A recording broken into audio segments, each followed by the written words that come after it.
This video will show you how to replace the master cylinder on a Mitsubishi Lancer. This will be located along the driver's side of your engine compartment. Let's get into it. Okay friend, let's get started on our job. Locate your master cylinder along the driver's side up against your firewall. Now of course we will have to do some digging. To be able to gain access to this, we're going to start removing the air filter housing.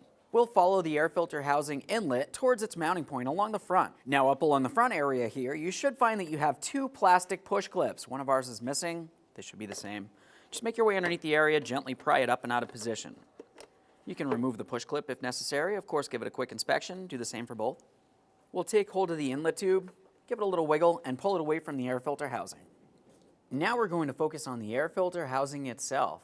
Up along the top of the housing, you're going to find your mass airflow sensor. We're going to disconnect the electrical connector. It has a locking tab. We'll just squeeze that in, pull it out of place. Every time you disconnect an electrical connector, take a peek. If you see any funny colors, it's probably corrosion and it would need to be dealt with. Now we're looking down along the mounting area for our wiring harness. You can see that there's two locking tabs. We can squeeze those in either using your fingers, some pliers, or you can use a 10mm socket. Just slide it right in. It's going to press in on both of those ears for you, and you should be able to slide that out of place fairly easily. Now we're going to start removing the air filter from the housing. You're going to find you have two locking clips. You should be able to separate this and remove the air filter from along the center. Once you have that out of place, a quick inspection. If you need it, we got it. With the air filter out of position, we're going to continue on with this portion of the air filter housing. If you are looking in towards the engine, you're going to find that you have a hose leading along this area. The housing itself should have a small plastic hook which holds this in place. Generally, you can just take hold of it and slide it out of position. Now, our housing is actually broken in this area, so there's not really much to see here. Like I said, just go ahead and carefully slide it out. We'll continue on at this clamp right here. We can use a 10mm to loosen this, just enough that we can remove the housing from the inlet tube. As we start removing this, you want to be extremely careful for your mass airflow sensor. We'll set this aside. Now we're looking at the other piece of housing. We can see that we have one 10mm bolt located just behind where the battery is. There are also two other mounting points, but those are just rubber grommets that slide down onto mounting studs. We'll deal with those once we get the bolt out.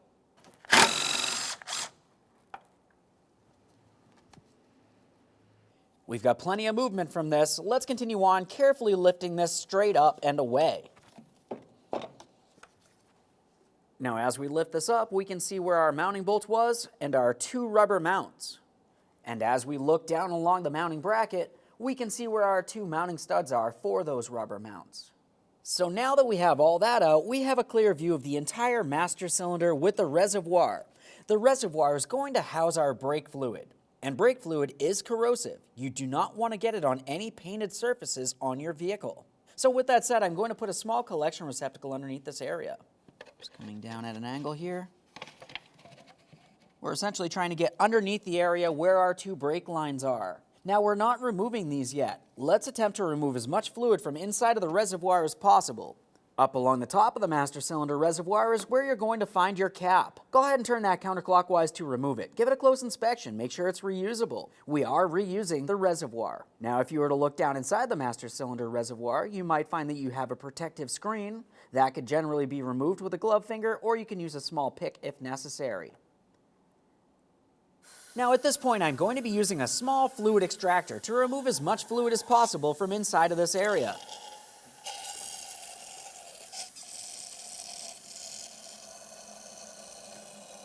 If you did happen to get any brake fluid on any painted surface, you can rinse it down using plain old water.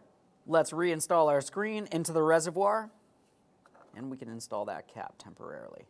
Now moving down the master cylinder reservoir, from where the cap was, you should find your level indicator electrical connector. It has a locking tab up along that top corner there. Just go ahead and squeeze it in, and we'll pull that out of place.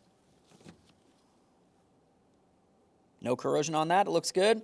Looking along the bottom area of this, we can see two locking tabs. We're going to squeeze those two towards each other so we can dislodge this wiring harness. In this instance, it's easiest just using some pliers. Let's tuck this out of the way.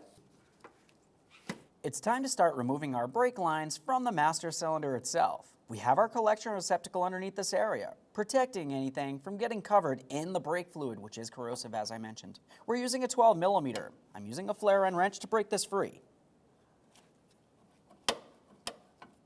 When you attempt to loosen your brake lines, you need to confirm that the brake line itself is not twisting, in which case it could potentially get damaged and cause a brake fluid problem. Now I have that broken free, I'm continuing with an open-ended wrench.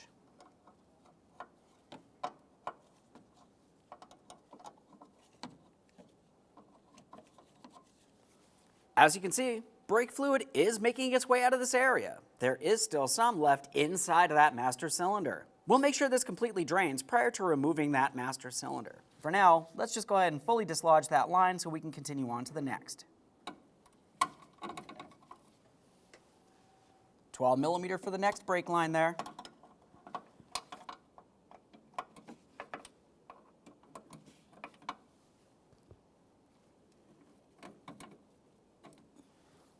After you've drained as much fluid as you can out of the master cylinder, you're going to find in your brand new master cylinder it came with some rubber protective plugs. Remove them from your new master cylinder and insert them into your original master cylinder ports. Line them up, press them on.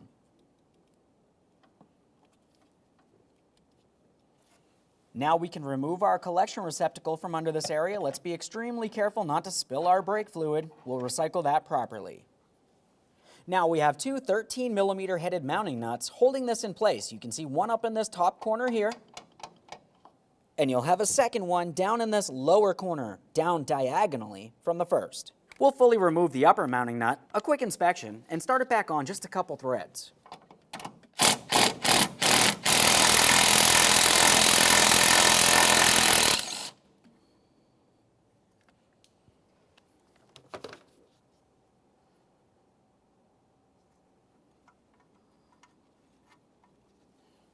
Now we can get our second mounting nut.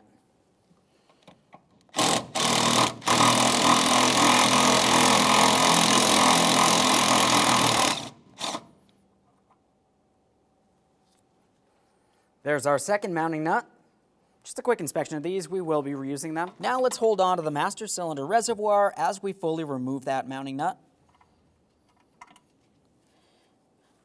Slide the master cylinder forward and away from the firewall and brake booster. We'll pivot this as necessary so we can remove it from the engine compartment. We'll have to bring it over to the bench next. Now we're over at the bench and I'm on a vise. It's holding it for me. We're going to start removing our reservoir from the master cylinder itself. Now if you were looking just underneath the corner of the reservoir here, this is where you're going to find a mounting screw. We'll be using a T20 Torx bit to remove this.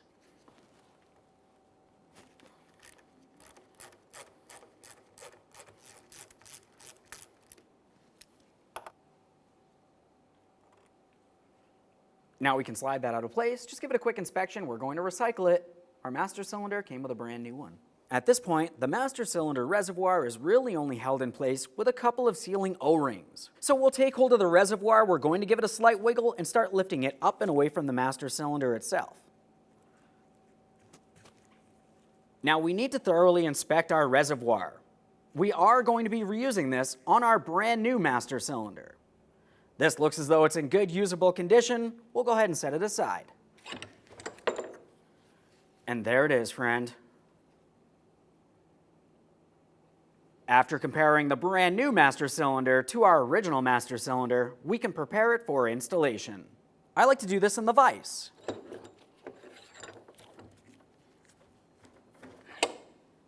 Once you have the master cylinder in place, let's make sure we remove our mounting screw.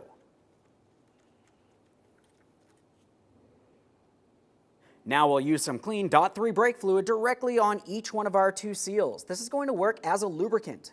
You can use a glove finger for that.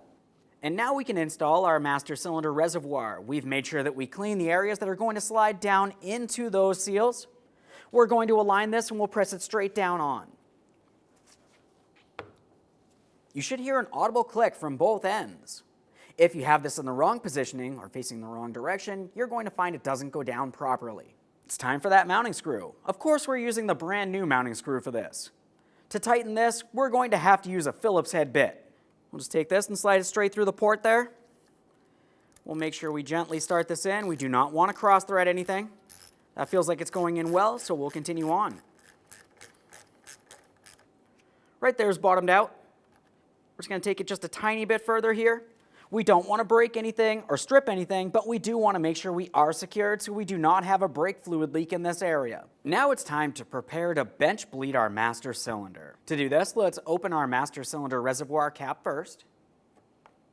Now that we have the cap off, we're going to reach down inside this area. We can remove our protective screen. Now continuing on, we need to have tubes that lead from each one of our 2 ports all the way up and then down inside of the master cylinder reservoir. The master cylinder brake fluid level must be above the ends of the tubes that you decide to use. So I have some brake line and some fittings that fit perfectly into this. We'll just take this. Of course, we are starting it in by hand. We never want to start anything in cross-threaded, which could potentially cause damage to the brand new master cylinder.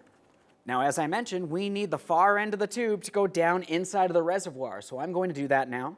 We'll just gently flex this as necessary. You can use rubber hose if necessary. Go ahead and repeat that exact same process for the next line.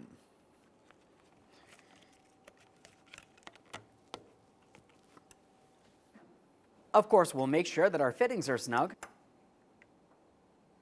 Continuing on, we're going to top off the master cylinder with some clean .3 brake fluid.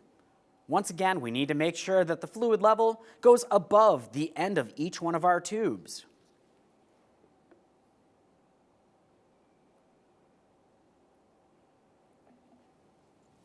We can see the fluid levels all the way up into this area. This is exactly where I want it. Now we can bench bleed, so we're going to be down in this area with a brass punch. You can also use a wooden dowel. Basically, we don't want to cause any damage to this area or the seal. Now what we're going to have to do is carefully start pressing this inward. As we press this in, you're going to find that it's pressing fluid and air up and through the tubes into this area. We need to continue this process until we have only fluid making its way through, no air bubbles. It's the whole point of this. Remove the air.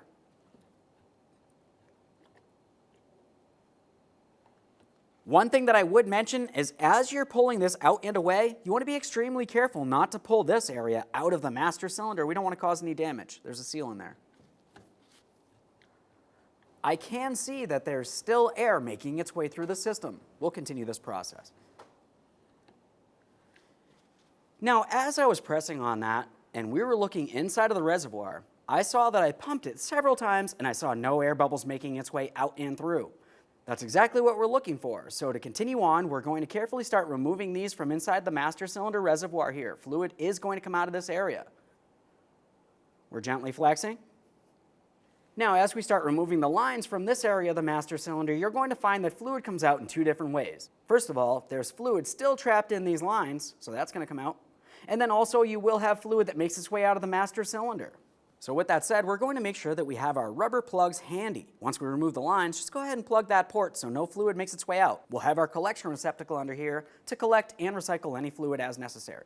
Now I have my collection receptacle here, but it doesn't make its way just underneath here, so I'm just using a small piece of cardboard to help divert this into the proper location as I continue on. I have my collection receptacle under here. I have a small diverter because I'm too close to my bench. We'll start removing these lines. Like I said, fluid may come out.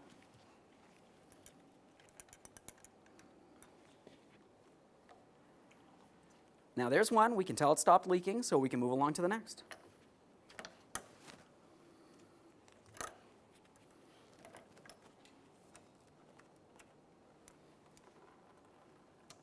There we are. Quick wipe here. Perfect. Of course, we're going to clean any mess before we continue on back over at the vehicle. Continuing on, we have our screen. We're going to reinstall that directly into this port here. And now let's also reinstall our master cylinder reservoir cap. We're turning that until it's in the completely locked position. We can get this over to the vehicle. Prior to installation of any brand new part, of course, we're going to make sure we clean and inspect all mounting surfaces. We're starting at our brake booster. For this, I'm just using a clean rag. I'm not using any type of detergent, and I'm definitely not inserting anything inside of the brake booster. Speaking of that, take a peek in there and confirm you do not see any brake fluid or debris. After confirming that the brake booster is in good usable order, we're continuing on to our 2 brake lines and fittings. As far as these are concerned, we're really just making sure nothing's rotted and weak.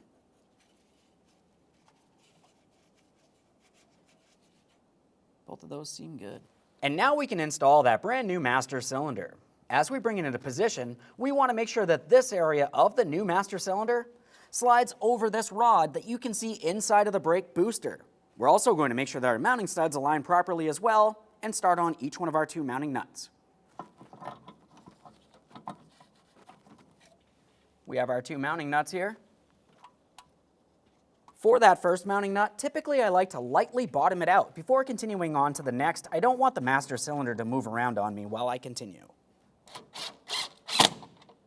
That's snug. It's time for the next mounting nut. Let's go ahead and snug that one up.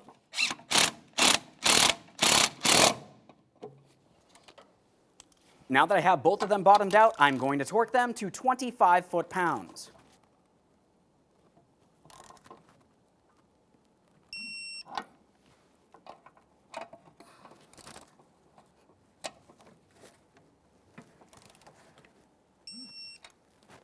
Let's take hold of that, double check to make sure it's properly secured. We'll continue on with our 2 brake lines. Now let's reinstall our collection receptacle under this area.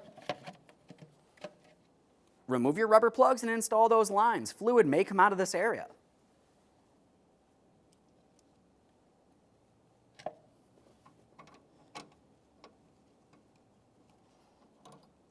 Snug them up with our 12 millimeter. Okay, right there's bottomed out.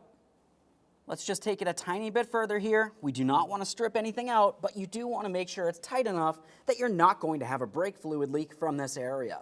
That one's nice and tight. Let's continue on to the next port here. Same process. Let's go ahead and remove that plug. Let's get the line in there.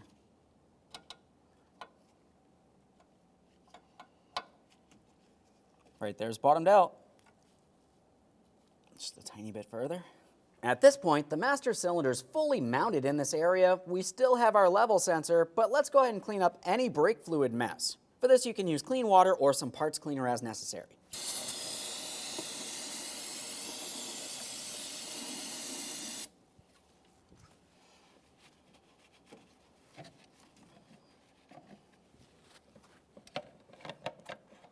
Let's remove that collection receptacle as well. We're moving along to our level sensor wiring harness next. For this, let's start with the anchor point. Line it up with that master cylinder reservoir and press it in. Just give it a wiggle and make sure it's secured in place. If those tabs are broken, you could use a wire tie if necessary. It's time for the electrical connector. Line it up, locking tab facing up. We'll press it in, listen for a click. It's going to be a light click on that one. Make sure it's secured in place. It's time for the air filter housing. Prior to bringing that over to being in the proper positioning, I'm just going to add some lubricant along my 2 mounting studs, where those 2 rubber grommets will slide down and onto. Now as for this housing, we'll just have a quick look along the bottom side. You can see our 2 rubber grommets and the 1 mounting bolt port. We'll start bringing this down into position, aligning those grommets with their studs and of course the mounting bolt port. We've got our mounting bolt. We're going to start that into this corner here. Let's snug it up.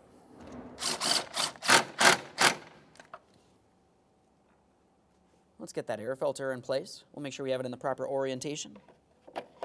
Line it up and press it right on there. Now it's time for the other portion of the air filter housing. This is the side that has the mass airflow sensor. Let's look along the lower aspect of this. This is where we can see our 2 hinge points. Those need to align with the other portion of the air filter housing. Just bring this down. Flex things as necessary. At this point, we're really just focusing on aligning the air filter housing with the other portion of the air filter housing and the air filter all at the same time. Once it's pressed in and it feels good, we'll continue on with locking it in. You need to make sure it's properly set first.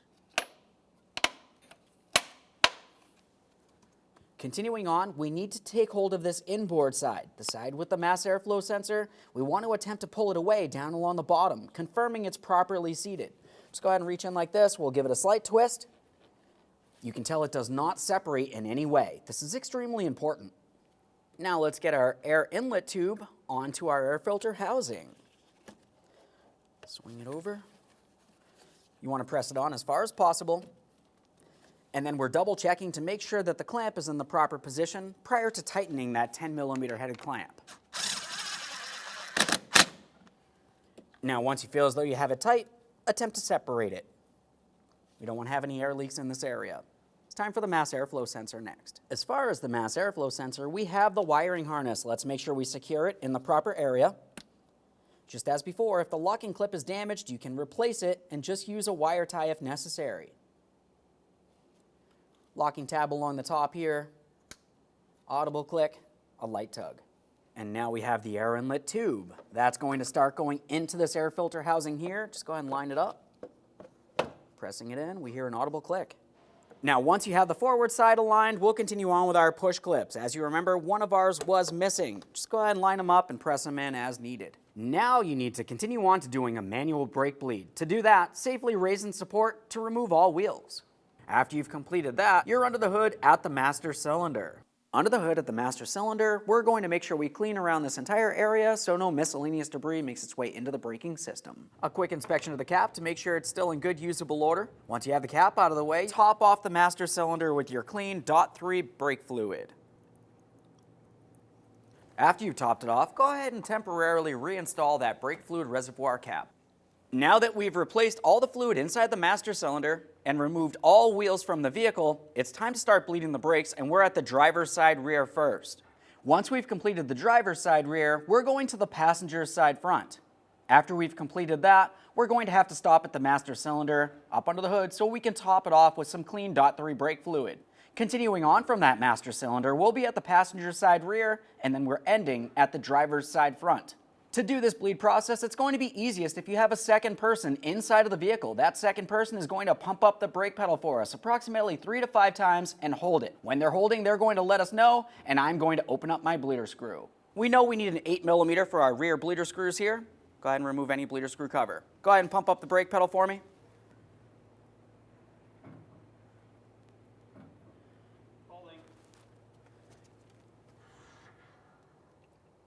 Got a tiny bit of air on that one. Go ahead and pump.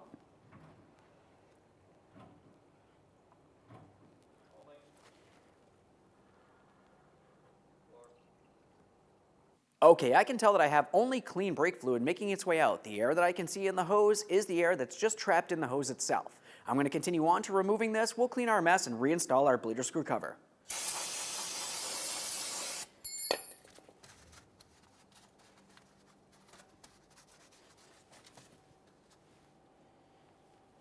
Reinstall that bleeder screw cover. Now let's move to the passenger side front. Now we're over at the right front. Looking at the brakes here, we have our caliper. We do have a dust boot, so let's just go ahead and remove that protective cover.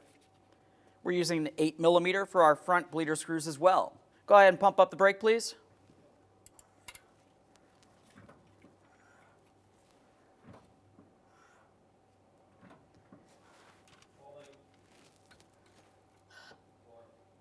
Go ahead and pump.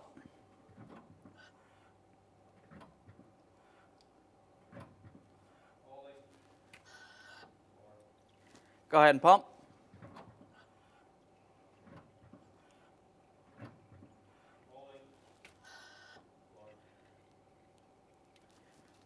Okay, so we have clean new brake fluid coming from the right front as well. We'll go ahead and remove this, clean any mess.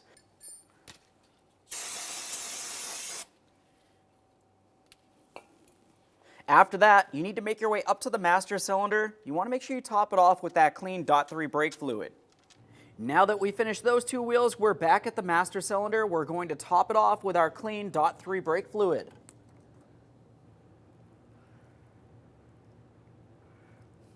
That looks good. Make sure we reinstall the cap.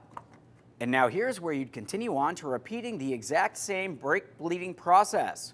You'd want to make your way to the right rear or passenger side rear. After that, you're going to the driver's side front. Make sure you clean any messes and reinstall your bleeder screw covers. Now at this point, we finished bleeding all brakes. You need to make sure you top off that master cylinder with your clean .3 brake fluid all the way to the maximum line, and then reinstall your brake fluid cover. We'll just make sure we clean up any brake fluid from this area. Brake fluid is corrosive and we don't want it on our paint. Now after cleaning all messes, make sure you torque each and every one of your wheel lug nuts to 80 foot-pounds. Pump up the brake pedal one last time and take your vehicle for a road test. Thanks for watching. When only the best will do, demand TRQ. the only company that lets you view before you do.